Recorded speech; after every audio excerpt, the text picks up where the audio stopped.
ਸਫਲਤਾ ਵਿੱਚ ਤੁਹਾਡਾ ਸਵਾਗਤ ਹੈ। ਹਾਂਜੀ, ਬਹੁਤ-ਬਹੁਤ ਧੰਨਵਾਦ। ਕਲਪਨਾ ਕਰੋ ਕਿ ਇੰਟਰਨੈਟ ਇੱਕ ਬਹੁਤ ਹੀ ਖਾਸ ਵੀਆਈਪੀ ਕਮਰਾ ਹੈ। ਲੱਖਾਂ ਲੋਕ ਅੰਦਰ ਪਾਰਟੀ ਦਾ ਆਨੰਦ ਲੈ ਰਹੇ ਨੇ, ਪਰ ਲੱਖਾਂ ਹੋਰ ਬਿਨਾਂ ਪਾਸ ਦੇ ਬਾਹਰ ਫਸੇ ਹੋਏ ਨੇ। ਸਹੀ ਗੱਲ ਹੈ, ਇਹ ਇੱਕ ਬਹੁਤ ਹੀ ਵੱਖਰੀ ਦੁਨੀਆ। ਤਾਂ ਅੱਜ ਦਾ ਇਹ ਐਪੀਸੋਡ ਇੱਕ ਵਿਸ਼ੇਸ਼ ਕੁਇਜ਼ ਹੈ, ਜਿੱਥੇ ਅਸੀਂ ਇਸੇ ਡਿਜੀਟਲ ਦੁਨੀਆ ਦੇ ਰਹੱਸਿਆਂ ਅਤੇ ਤਕਨੀਕੀ ਗਿਆਨ ਦੀ ਪਰਖ ਕਰਾਂਗੀ। ਮੈਂ ਪ੍ਰਸ਼ਨ ਪੁੱਛਾਂਗੀ ਅਤੇ ਵਿਕਲਪ ਦੱਸਾਂਗੀ। ਅਤੇ ਸਾਰੇ ਸਰੋਤਿਆਂ ਨੂੰ ਆਪਣਾ ਉੱਤਰ ਸੋਚਣ ਲਈ ਕੁਝ ਸੈਕਿੰਡਾਂ ਦਾ ਸਮਾਂ ਦਿੱਤਾ ਜਾਵੇਗਾ, ਠੀਕ ਨਾ? ਬਿਲਕੁਲ। ਫਿਰ ਅਸੀਂ ਸਿਰਫ ਉੱਤਰ ਹੀ ਨਹੀਂ, ਸਗੋਂ ਉਸ ਦੇ ਪਿੱਛੇ ਦਾ ਵਿਗਿਆਨ ਵੀ ਸਮਝਾਂਗੇ।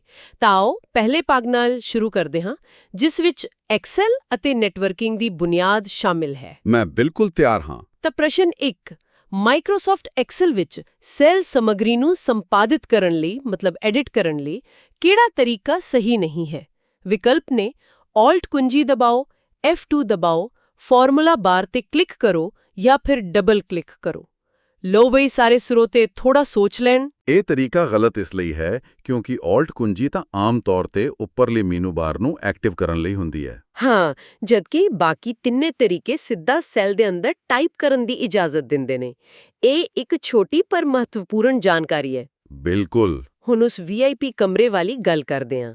ਪ੍ਰਸ਼ਨ 2, ਉਹਨਾਂ ਲੋਕਾਂ ਵਿਚਕਾਰ ਅੰਤਰ ਜਿਨ੍ਹਾਂ ਕੋਲ ਕੰਪਿਊਟਰ ਜਾਂ ਇੰਟਰਨੈਟ ਦਾ ਗਿਆਨ ਹੈ ਅਤੇ ਜਿਨ੍ਹਾਂ ਕੋਲ ਨਹੀਂ ਹੈ, ਉਸ ਨੂੰ ਕੀ ਕਿਹਾ ਜਾਂਦਾ? ਵਿਕਲਪ ਨੇ digital divide, cyber divide, internet divide ਜਾਂ ਫਿਰ ਆਈਟੀ ਡਿਵਾਈਡ। ਸੋਚਣ ਦਾ ਸਮਾਂ ਸ਼ੁਰੂ ਹੁੰਦਾ ਹੈ ਹੁਣ। ਤਾਂ ਇਸ ਦਾ ਜਵਾਬ ਹੈ ਡਿਜੀਟਲ ਡਿਵਾਈਡ। ਮਤਲਬ ਇਹ ਅਸਲ ਵਿੱਚ ਜਾਣਕਾਰੀ, ਸਿੱਖਿਆ ਅਤੇ ਆਰਥਿਕ ਮੌਕਿਆਂ ਤੱਕ ਪਹੁੰਚਣ ਦੀ ਅਸਮਾਨਤਾ ਹੈ।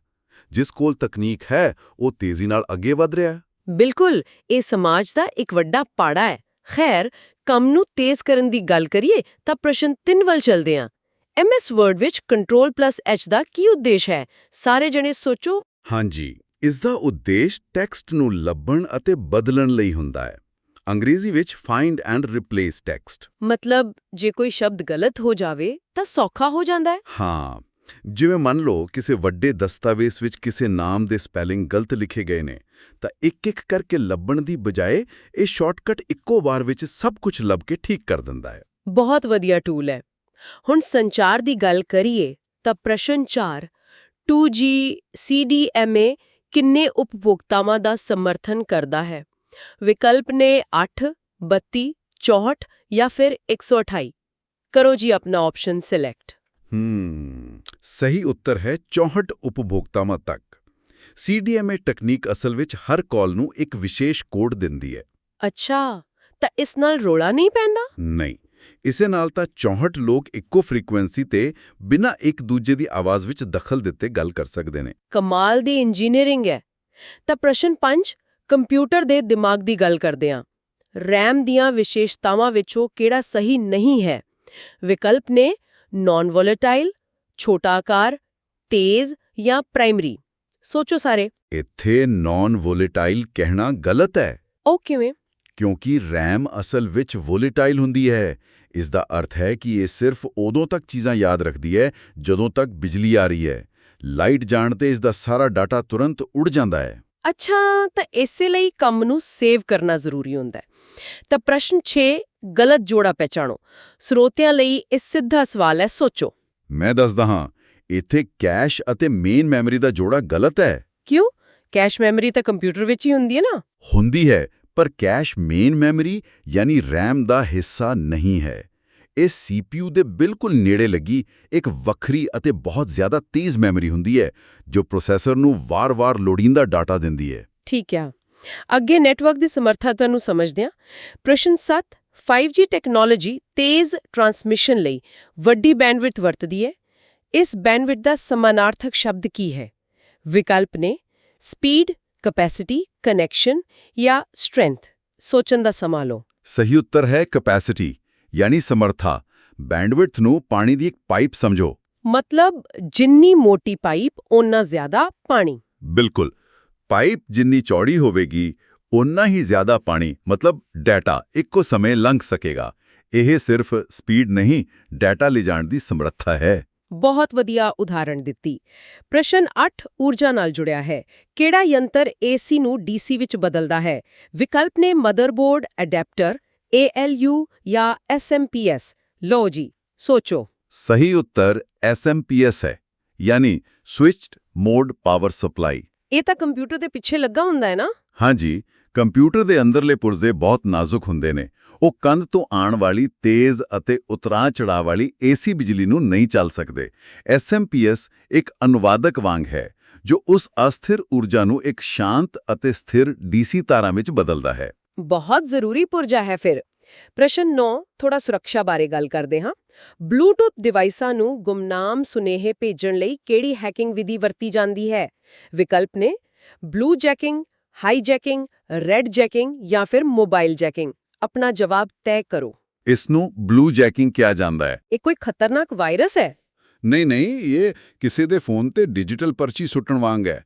ਇਹ ਅਕਸਰ ਕੋਈ ਗੰਭੀਰ ਨੁਕਸਾਨ ਨਹੀਂ ਕਰਦੀ, ਪਰ ਹੈਰਾਨ ਜ਼ਰੂਰ ਕਰ ਦਿੰਦੀ ਹੈ। ਅੱਛਾ ਜੀ। ਚਲੋ, ਪ੍ਰਸ਼ਨ 10 ਐਕਸਲ ਵਿੱਚ ਮੌਜੂਦਾ ਮਿਤੀ ਦਿਖਾਉਣ ਲਈ ਕੀ ਵਰਤਿਆ ਜਾਂਦਾ ਹੈ? ਵਿਕਲਪ ਨੇ ਡੇਟ ਫੰਕਸ਼ਨ, ਟੂਡੇ ਫੰਕਸ਼ਨ, ਨਾਓ ਫੰਕਸ਼ਨ ਜਾਂ ਟਾਈਮ ਫੰਕਸ਼ਨ। ਸੋਚੋ ਥੋੜਾ। ਇਸ ਦਾ ਸਹੀ ਉੱਤਰ ਟੂਡੇ ਫੰਕਸ਼ਨ ਹੈ।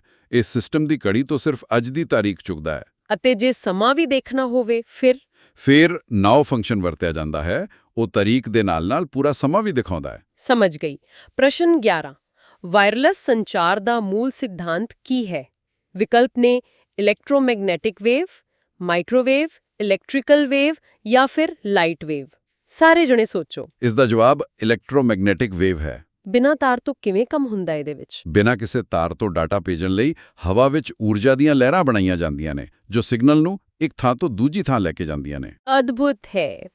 ਪ੍ਰਸ਼ਨ 12 ਉਹ ਸੁਨੇਹਾ ਜਿਸ ਵਿੱਚ ਟੈਕਸਟ, ਆਡੀਓ ਅਤੇ ਵੀਡੀਓ ਸ਼ਾਮਿਲ ਹੋਣ, ਉਸ ਨੂੰ ਕੀ ਕਹਿੰਦੇ ਨੇ? ਲਗਾਓ ਅੰਦਾਜ਼ਾ। ਉਸ ਨੂੰ ਮਲਟੀਮੀਡੀਆ ਕਿਹਾ ਜਾਂਦਾ ਹੈ। ਮਲਟੀ ਦਾ ਅਰਥ ਹੈ ਇੱਕ ਤੋਂ ਵੱਧ, ਅਤੇ ਮੀਡੀਆ ਸੰਚਾਰ ਦਾ ਮਾਧਿਅਮ ਹੁੰਦਾ ਹੈ। ਹਾਂ, ਇਹ ਤਾਂ ਆਸਾਨ ਸੀ। ਪ੍ਰਸ਼ਨ 13 MS ਵਰਡ ਵਿੱਚ ਨਵਾਂ ਪੈਰਾਗ੍ਰਾਫ ਕਿਹੜੀ ਕੁੰਜੀ ਨਾਲ ਬਣਾਇਆ ਜਾਂਦਾ ਹੈ? ਇਹ ਵੀ ਸੌਖਾ ਹੀ ਲੱਗ ਰਿਹਾ ਹੈ। ਹਾਂਜੀ, ਇਹ ਐਂਟਰ ਕੁੰਜੀ ਨਾਲ ਬਣਾਇਆ ਜਾਂਦਾ ਹੈ। ਇਹ ਕੰਪਿਊਟਰ ਨੂੰ ਦੱਸਦਾ ਹੈ ਕਿ ਇੱਕ ਵਿਚਾਰ ਪੂਰਾ ਹੋ ਗਿਆ ਹੈ ਅਤੇ ਨਵਾਂ ਬਲੌਕ ਸ਼ੁਰੂ ਕਰਨਾ ਹੈ। ਬਿਲਕੁਲ। ਪ੍ਰਸ਼ਨ 14 ਥੋੜਾ ਗਣਿਤ ਵਾਲਾ ਹੈ, ਧਿਆਨ ਨਾਲ ਸੁਣਿਓ। Function equal to round bracket ਵਿੱਚ 1273.45, 1 ਕੀ ਨਤੀਜਾ ਦੇਵੇਗਾ? ਵਿਕਲਪ ਨੇ 1273.5, 4.40 ਜਾਂ ਫਿਰ 0.50। ਸੋਚ ਲਓ। ਇਹ 1273.5 ਨਤੀਜਾ ਦੇਵੇਗਾ। ਇਹ ਕਿਵੇਂ ਆਇਆ? ਇੱਥੇ ਇੱਕ ਦਾ ਮਤਲਬ ਹੈ ਦਸ਼ਮਲਵ ਤੋਂ ਬਾਅਦ ਸਿਰਫ ਇੱਕ ਅੰਕ ਰੱਖਣਾ ਹੈ। ਕਿਉਂਕਿ ਅਗਲਾ ਅੰਕ 5 ਹੈ, ਇਸ ਲਈ ਪਿਛਲਾ ਅੰਕ 4 ਤੋਂ ਰਾਉਂਡ ਅਪ ਹੋ ਕੇ 5 ਬਣ ਜਾਂਦਾ ਹੈ। ਗਣਿਤ ਦੀ ਚੰਗੀ ਵਰਤੋਂ ਵੀ। ਪ੍ਰਸ਼ਨ 15 ਈਮੇਲ ਪ੍ਰਾਪਤ ਕਰਨ ਲਈ ਸਾਧਾਰਨ ਪ੍ਰੋਟੋਕਾਲ ਕਿਹੜਾ ਹੈ? FTP, ਟੈਲਨੈਟ, NNTP ਜਾਂ POP। ਸੋਚੋ। ਸਹੀ ਉੱਤਰ POP ਹੈ, ਯਾਨੀ ਪੋਸਟ ਆਫਿਸ ਪ੍ਰੋਟੋਕਾਲ। ਮਤਲਬ ਡਿਜੀਟਲ ਡਾਕਘਰ ਹੋ ਗਿਆ ਏ। ਹਾਂਜੀ, ਇਹ ਡਿਜੀਟਲ ਦੁਨੀਆ ਦਾ ਡਾਕੀਆ ਹੈ, ਜੋ ਸਰਵਰ ਤੋਂ ਈਮੇਲਾਂ ਲਿਆ ਕੇ ਡਿਵਾਈਸ ਵਿੱਚ ਉਤਾਰ ਦਿੰਦਾ ਹੈ। ਬਹੁਤ ਖੂਬ। ਪ੍ਰਸ਼ਨ 16 ਕੰਪਿਊਟਰ ਸਕਰੀਨ ਨੂੰ ਪਿਕਸਲ ਦੀਆਂ ਕਤਾਰਾਂ ਅਤੇ ਕਾਲਮਾਂ ਵਿੱਚ ਵੰਡਣ ਨੂੰ ਕੀ ਕਹਿੰਦੇ ਨੇ? ਪਰਸਿਸਟੈਂਸ, ਰੈਜ਼ੋਲੂਸ਼ਨ, ਇਨਕੈਪਸੂਲੇਟਿਡ ਪੋਸਟਸਕ੍ਰਿਪਟ ਜਾਂ ਇਹਨਾਂ ਵਿੱਚੋਂ ਕੋਈ ਨਹੀਂ? ਕਰ ਲਓ ਫੈਸਲਾ। ਇਸ ਨੂੰ ਰੈਜ਼ੋਲੂਸ਼ਨ ਕਿਹਾ ਜਾਂਦਾ ਹੈ। ਸਕਰੀਨ ਅਸਲ ਵਿੱਚ ਲੱਖਾਂ ਛੋਟੇ-ਛੋਟੇ ਬਲਬਾਂ ਯਾਨੀ ਪਿਕਸਲਾਂ ਨਾਲ ਬਣੀ ਹੁੰਦੀ ਹੈ। ਤਾਂ ਜਿੰਨੇ ਜ਼ਿਆਦਾ ਪਿਕਸਲ ਹੋਣਗੇ, ਓਨੀ ਸਾਫ਼ ਤਸਵੀਰ। ਬਿਲਕੁਲ ਜੀ, ਜਿੰਨੇ ਜ਼ਿਆਦਾ ਪਿਕਸਲ ਇੱਕ ਸਕਰੀਨ ਤੇ ਹੋਣਗੇ, ਤਸਵੀਰ ਉਨੀ ਹੀ ਸਾਫ਼ ਦਿਖਾਈ ਦੇਵੇਗੀ। ਠੀਕ ਹੈ। ਪ੍ਰਸ਼ਨ 17 ਜੰਕ ਈਮੇਲਾਂ ਨੂੰ ਹੋਰ ਕੀ ਕਿਹਾ ਜਾਂਦਾ ਹੈ? ਵਿਕਲਪ ਨੇ ਸਪੂਫ, ਅਨਵਾਂਟਡ ਜਾਂ ਸਪੈਮ। ਦੱਸੋ ਜੀ। ਇਹਨਾਂ ਨੂੰ ਸਪੈਮ ਕਿਹਾ ਜਾਂਦਾ ਹੈ। ਇਹੋ ਇਸ਼ਤਿਹਾਰ ਜਾਂ ਫਰਜ਼ੀ ਸੁਨੇਹੇ ਹੁੰਦੇ ਨੇ ਜੋ ਬਿਨਾਂ ਕਿਸੇ ਦੀ ਇਜਾਜ਼ਤ ਦੇ ਥੋਕ ਵਿੱਚ ਭੇਜੇ ਜਾਂਦੇ ਨੇ। ਮੇਰਾ ਇਨਬਾਕਸ ਤਾਂ ਇਹਨਾਂ ਨਾਲ ਹੀ ਭਰਿਆ ਰਹਿੰਦਾ ਹੈ। ਪ੍ਰਸ਼ਨ 18 ਬੈਂਡਵਿਡਥ ਬਾਰੇ ਪਹਿਲਾਂ ਵੀ ਗੱਲ ਹੋਈ ਸੀ, ਪਰ ਇਸ ਦੀ ਤਕਨੀਕੀ ਪਰਿਭਾਸ਼ਾ ਕੀ ਹੈ? ਸੋਚੋ। ਤਕਨੀਕੀ ਤੌਰ ਤੇ ਇਹ ਇੱਕ ਕਨੈਕਸ਼ਨ ਰਾਹੀਂ ਟਰਾਂਸਮਿਟ ਕੀਤੇ ਜਾਣ ਵਾਲੇ ਡਾਟਾ ਦੀ ਕੁੱਲ ਮਾਤਰਾ ਹੈ। ਪ੍ਰਸ਼ਨ 19 ਕਿਹੜੇ ਸੌਫਟਵੇਅਰ ਵਿੱਚ ਸਵੈ ਪ੍ਰਤੀਕ੍ਰਿਤੀ ਦੀ ਸਮਰੱਥਾ ਹੁੰਦੀ ਹੈ ਜੋ ਫਾਈਲਾਂ ਨੂੰ ਨੁਕਸਾਨ ਪਹੁੰਚਾਉਂਦੀ ਹੈ?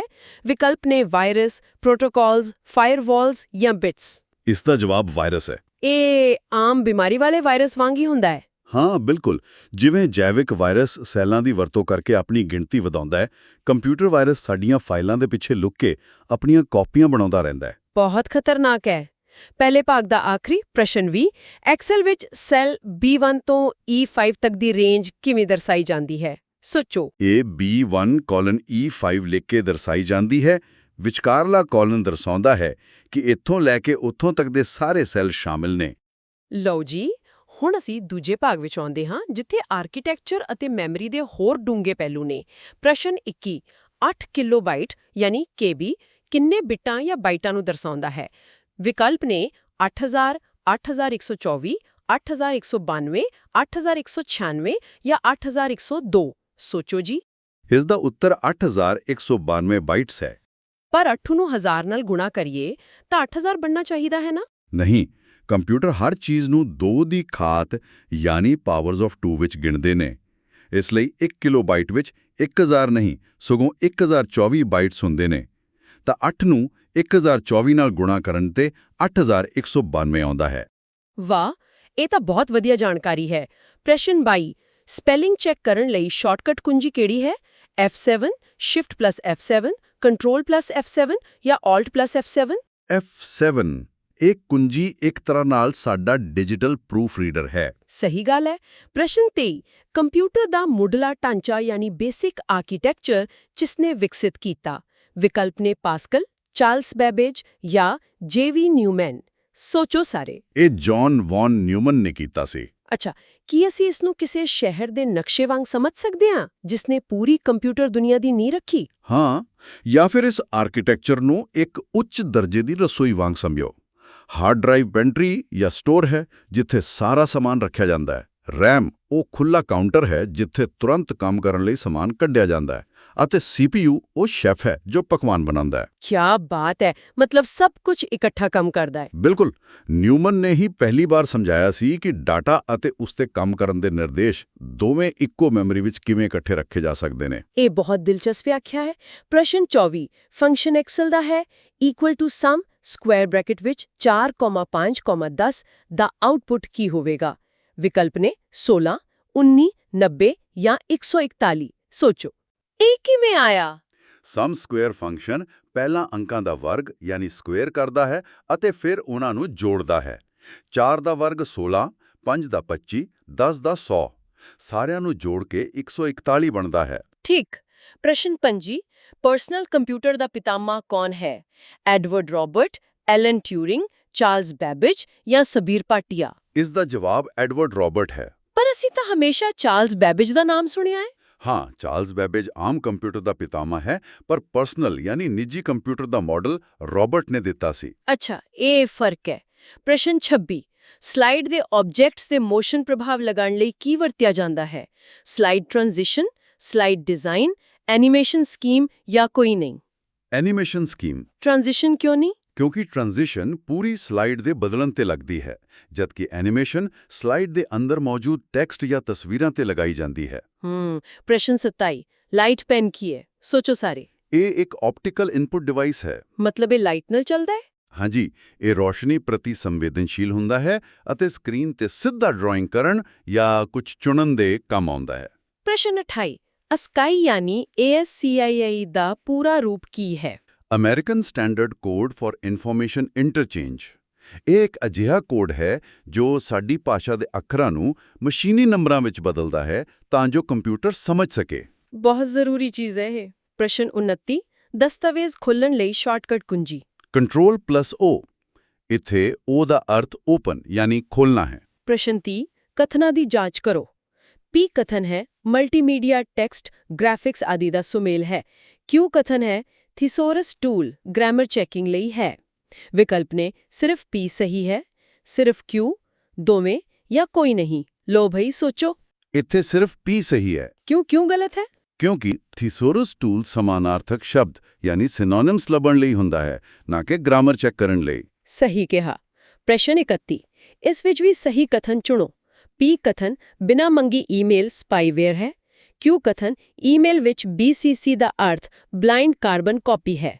ਸੋਚੋ ਜੀ। ਇਸ ਵਿੱਚ ਸਿਰਫ Q ਸਹੀ ਹੈ। ਤਾਂ ਬਿਨਾਂ ਮੰਗੀ ਈਮੇਲ ਨੂੰ ਕੀ ਕਹਿੰਦੇ ਨੇ? ਬਿਨਾਂ ਮੰਗੀ ਈਮੇਲ ਸਪਾਈਵੇਅਰ ਨਹੀਂ, ਸਪੈਮ ਹੁੰਦੀ ਹੈ। ਅੱਛਾ। ਪ੍ਰਸ਼ਨ 32 ਐਕਸਲ ਫੰਕਸ਼ਨ ਸਮ ਇਫਸ ਯਾਨੀ SUMIFS ਦਾ ਫਾਰਮੂਲਾ ਦਿੱਤਾ ਹੈ ਜਿਸ ਵਿੱਚ ਦੋ ਸ਼ਰਤਾਂ ਨੇ ਗ੍ਰੇਟਰ ਦੈਨ 3 ਅਤੇ ਗ੍ਰੇਟਰ ਦੈਨ 500। ਇਹ ਟੇਬਲ ਡਾਟਾ ਅਨੁਸਾਰ ਕੀ ਨਤੀਜਾ ਦੇਵੇਗਾ?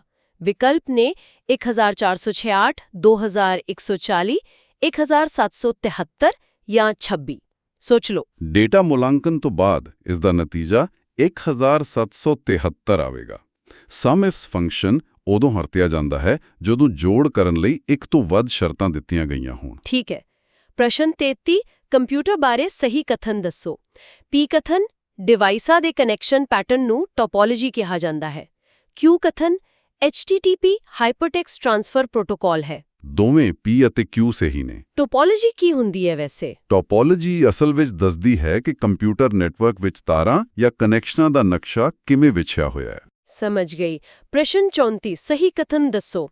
ਪੀ ਕਥਨ IPv6 128 ਬਿਟ ਨੰਬਰ ਵਰਤਦਾ ਹੈ।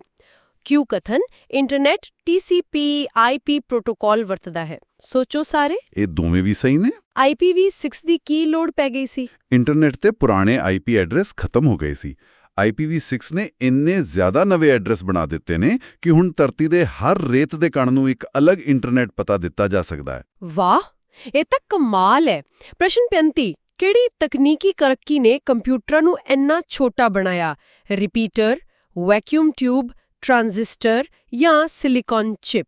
ਸਿਲੀਕਨ ਚਿਪ ਨੇ। ਇਸਨੇ ਕਿਵੇਂ ਕੀਤਾ ਏ? ਇਸਨੇ ਹਜ਼ਾਰਾਂ ਟ੍ਰਾਂਜ਼ਿਸਟਰਾਂ ਨੂੰ ਇੱਕ ਨਹੁੰ ਜਿੰਨੀ ਛੋਟੀ ਜਗ੍ਹਾ ਵਿੱਚ ਫਿੱਟ ਕਰ ਦਿੱਤਾ, ਜਿਸ ਕਾਰਨ ਕੰਪਿਊਟਰ ਕਮਰਿਆਂ ਤੋਂ ਨਿਕਲ ਕੇ ਸਾਡੀਆਂ ਜੇਬਾਂ ਵਿੱਚ ਆ ਗਏ। ਸਹੀ ਗੱਲ ਹੈ। ਪ੍ਰਸ਼ਨ 36 ਇੱਕ ਪੈਟਾਬਾਈਟ ਕਿਸ ਦੇ ਬਰਾਬਰ ਹੈ? 2 ਦੀ ਘਾਤ 50, 2 ਦੀ ਘਾਤ 30, 2 ਦੀ ਘਾਤ 40 ਜਾਂ 2 ਦੀ ਘਾਤ 60 ਬਾਈਟਸ? ਸੋਚੋ ਜੀ। ਇਹ 2 ਦੀ ਘਾਤ 50 ਯਾਨੀ 2⁻50 ਬਾਈਟਸ ਦੇ ਬਰਾਬਰ ਹੈ। ਇਹ ਕਿੰਨੀ ਕੁ ਸਟੋਰੇਜ ਹੁੰਦੀ ਹੈ? ਇਹ ਇੰਨੀ ਵਿਸ਼ਾਲ ਸਟੋਰੇਜ ਹੈ ਕਿ ਇਸ ਵਿੱਚ ਲਗਾਤਾਰ ਕਈ ਸਾਲਾਂ ਤੱਕ ਦਾ ਵੀਡੀਓ ਰਿਕਾਰਡ ਕੀਤਾ ਜਾ ਸਕਦਾ ਹੈ। ਓਹੋ। ਪ੍ਰਸ਼ਨ 37 ਸਿਸਟਮ ਸਟਾਰਟਅਪ ਦਾ ਸਹੀ ਕ੍ਰਮ ਕੀ ਹੈ? ਸੋਚੋ। ਕ੍ਰਮ ਇਸ ਤਰ੍ਹਾਂ ਹੈ। ਪਹਿਲਾਂ ਪਾਵਰ ਸਪਲਾਈ ਸਿਗਨਲ ਮਿਲਦਾ ਹੈ, ਫਿਰ ਬਾਇਓਸ ਪੋਸਟ ਟੈਸਟ ਹੁੰਦਾ ਹੈ ਜੋ ਸਾਰੇ ਹਾਰਡਵੇਅਰ ਨੂੰ ਚੈੱਕ ਕਰਦਾ ਹੈ। ਅੱਛਾ, ਫਿਰ? ਉਸ ਤੋਂ ਬਾਅਦ CMOS ਕੰਪੈਰੀਜ਼ਨ ਅਤੇ ਅੰਤ ਵਿੱਚ OS ਕਰਨਲ ਲੋਡ ਹੁੰਦਾ ਹੈ, ਜਿਸ ਤੋਂ ਬਾਅਦ ਸਾਨੂੰ ਸਕਰੀਨ ਦਿਖਾਈ ਦਿੰਦੀ ਹੈ। ਬਹੁਤ ਵਧੀਆ। ਪ੍ਰਸ਼ਨ 38 ਪ੍ਰਾਇਮਰੀ ਅਤੇ ਸੈਕੰਡਰੀ ਸਟੋਰੇਜ ਵਿੱਚ ਕੀ ਅੰਤਰ ਹੈ? ਪ੍ਰਾਇਮਰੀ ਸਟੋਰੇਜ ਜਿਵੇਂ RAM ਬਹੁਤ ਤੇਜ਼ ਹੁੰਦੀ ਹੈ, ਵਧੇਰੇ ਮਹਿੰਗੀ ਹੁੰਦੀ ਹੈ ਅਤੇ ਨਾਨ ਪਰਸਿਸਟੈਂਟ ਹੁੰਦੀ ਹੈ। ਮਤਲਬ ਕੰਪਿਊਟਰ ਬੰਦ ਹੁੰਦਿਆਂ ਇਹ ਖਾਲੀ ਹੋ ਜਾਂਦੀ ਹੈ। ਅਤੇ ਸੈਕੰਡਰੀ ਸਟੋਰੇਜ? ਸੈਕੰਡਰੀ ਸਟੋਰੇਜ ਹੌਲੀ ਪਰ ਪੱਕੀ ਯਾਨੀ ਪਰਸਿਸਟੈਂਟ ਹੁੰਦੀ ਹੈ। ਠੀਕ ਹੈ। ਪ੍ਰਸ਼ਨ 39 ਸੌਫਟਵੇਅਰ ਲੋਡਿੰਗ ਬਾਰੇ ਸਹੀ ਕਥਨ ਕੀ ਹੈ? ਸੋਚ ਲਓ। ਕੰਪਿਊਟਰ ਵਿੱਚ ਸੌਫਟਵੇਅਰ ਹਮੇਸ਼ਾ ਪਹਿਲਾਂ ਸੈਕੰਡਰੀ ਸਟੋਰੇਜ ਯਾਨੀ ਹਾਰਡ ਡਰਾਈਵ ਤੋਂ RAM ਵਿੱਚ ਲੋਡ ਹੁੰਦਾ ਹੈ। ਸਿੱਧਾ CPU ਕਿਉਂ ਨਹੀਂ ਚਲਾਉਂਦਾ? ਅਤੇ ਫਿਰ CPU ਦੁਆਰਾ ਚਲਾਇਆ ਜਾਂਦਾ ਹੈ, ਕਿਉਂਕਿ CPU ਨੂੰ ਕੰਮ ਕਰਨ ਲਈ RAM ਦੀ ਤੇਜ਼ ਰਫ਼ਤਾਰ ਦੀ ਲੋੜ ਹੁੰਦੀ ਹੈ। ਪ੍ਰਸ਼ਨ 40 56 kbps ਮਾਡਮ ਨਾਲ 512 ਬਾਈਟ ਪੈਕੇਟ ਭੇਜਣ ਦਾ ਸਮਾਂ ਕਿੰਨਾ ਲੱਗੇਗਾ? 7 ms, 40 ms, 70 ms ਜਾਂ 90 ms? ਲਗਭਗ 70 ਮਿਲੀਸੈਕਿੰਡ ਲੱਗਣਗੇ। ਇਸ ਦਾ ਹਿਸਾਬ ਕਿਵੇਂ ਲਗਾਇਆ? ਕਿਉਂਕਿ ਸਪੀਡ ਬਿਟਸ ਵਿੱਚ ਹੈ ਅਤੇ ਪੈਕੇਟ ਬਾਈਟਸ ਵਿੱਚ, ਤਾਂ ਹਿਸਾਬ ਲਗਾਉਣ ਲਈ ਪਹਿਲਾਂ ਬਾਈਟਸ ਨੂੰ ਬਿਟਸ ਵਿੱਚ ਬਦਲਣਾ ਪੈਂਦਾ ਹੈ। ਵਾਹ। ਚਲੋ ਅਸੀਂ ਤੀਜੇ ਭਾਗ ਵਿੱਚ ਆਉਂਦੇ ਹਾਂ। ਪ੍ਰਸ਼ਨ 41 ਕਿਹੜੀ ਯੂਟਿਲਿਟੀ ਫਾਈਲਾਂ ਨੂੰ ਮੁੜ ਸੰਗਠਿਤ ਕਰਦੀ ਹੈ? ਸੋਚੋ। ਡਿਸਕ ਡੀਫਰੈਗਮੈਂਟਰ।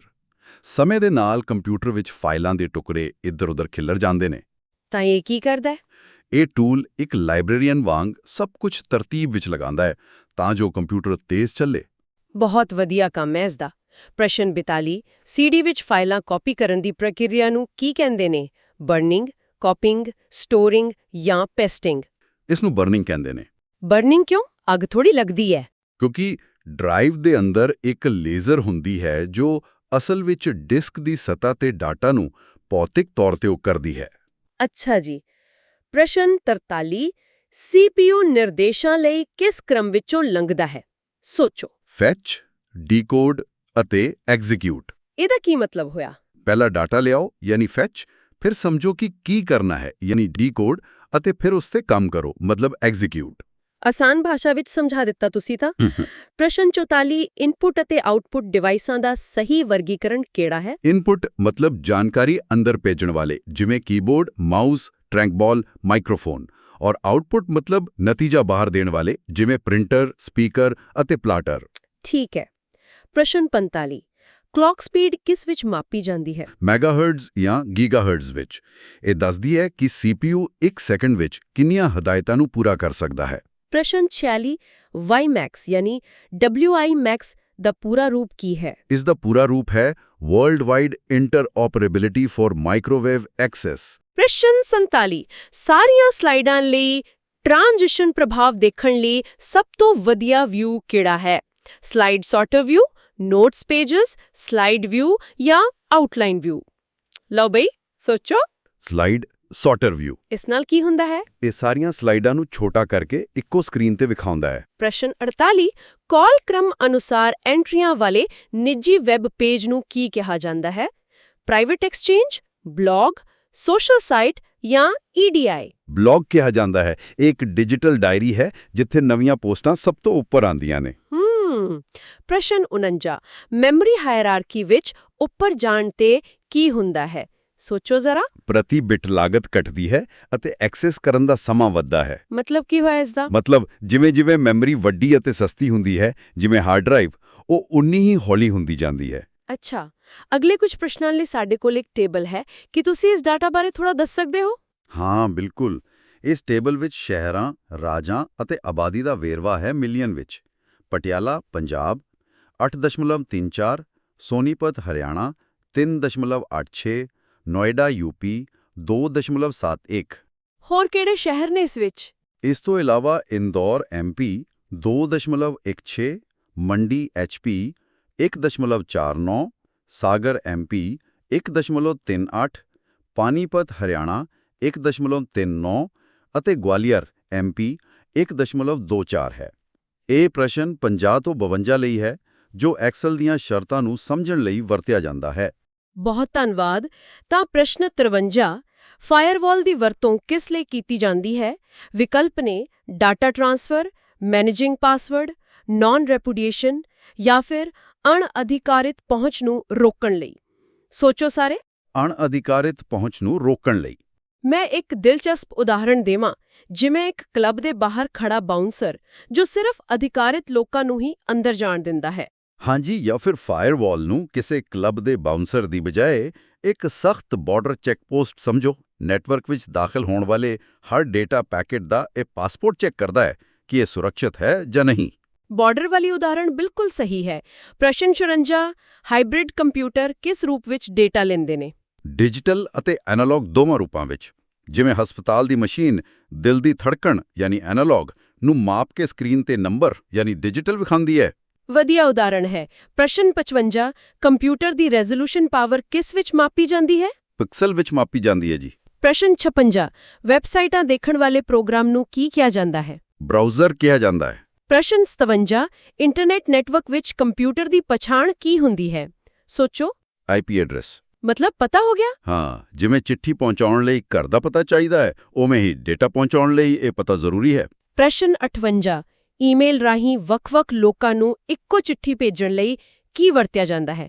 ਮੈਕਰੋਜ਼, ਟੈਂਪਲੇਟ ਜਾਂ ਮੇਲ ਮਰਜ? ਮੇਲ ਮਰਜ ਇੱਕ ਚਿੱਠੀ ਦੀਆਂ ਕਈ ਕਾਪੀਆਂ ਬਣਾ ਕੇ ਆਪਣੇ ਆਪ ਹਰ ਜਗ੍ਹਾ ਲੋਕਾਂ ਦਾ ਨਾਮ ਬਦਲ ਦਿੰਦਾ ਹੈ।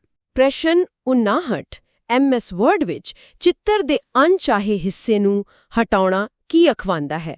ਹਾਈਡਿੰਗ, ਬਾਰਡਰਿੰਗ, ਕ੍ਰੌਪਿੰਗ ਜਾਂ ਕਟਿੰਗ? ਕ੍ਰੌਪਿੰਗ। ਇਹ ਫੋਟੋ ਦੇ ਆਲੇ-ਦੁਆਲੇ ਡਿਜੀਟਲ ਕੈਂਚੀ ਚਲਾਉਣ ਵਾਂਗ ਹੈ। ਪ੍ਰਸ਼ਨ 60 MS ਐਕਸਲ ਵਿੱਚ ਕਿਹੜਾ ਫੰਕਸ਼ਨ ਸੈੱਲਾਂ ਦੀ ਕੁੱਲ ਗਿਣਤੀ ਦਰਸਾਉਂਦਾ ਹੈ? ਸੋਚੋ। ਇਹ ਕਾਊਂਟ ਫੰਕਸ਼ਨ ਹੁੰਦਾ ਹੈ। ਹੁਣ ਅਸੀਂ ਆਖਰੀ ਭਾਗ ਵੱਲ ਵਧ ਰਹੇ ਹਾਂ। ਪ੍ਰਸ਼ਨ 61 MS ਐਕਸਲ ਵਿੱਚ ਬਾਕੀ ਯਾਨੀ ਰਿਮਾਈਂਡਰ ਲੱਭਣ ਲਈ ਫੰਕਸ਼ਨ ਕਿਹੜਾ ਹੈ? ਰਾਉਂਡ, ਫੈਕਟ, ਮੋਡ ਜਾਂ ਡਿਵ? ਸੋਚੋ ਸਾਰੇ। ਮੋਡ ਯਾਨੀ MOD ਫੰਕਸ਼ਨ। ਇਹ ਕਿਵੇਂ ਕੰਮ ਕਰਦਾ ਹੈ? ਜਿਵੇਂ ਜੇਕਰ ਅਸੀਂ 10 ਨੂੰ 3 ਨਾਲ ਵੰਡੀਏ ਤਾਂ ਜੋ 1 ਬਚਦਾ ਹੈ, ਇਹ ਫੰਕਸ਼ਨ ਉਹੀ ਲੱਭਦਾ ਹੈ। ਪ੍ਰਸ਼ਨ 62 ਪਾਵਰਪੁਆਇੰਟ ਵਿੱਚ ਸ਼ੁਰੂ ਤੋਂ ਪ੍ਰੈਜ਼ੈਂਟੇਸ਼ਨ ਚਲਾਉਣ ਲਈ ਸ਼ਾਰਟਕਟ F5, Alt+F5, Control+F5 ਜਾਂ Shift+F5?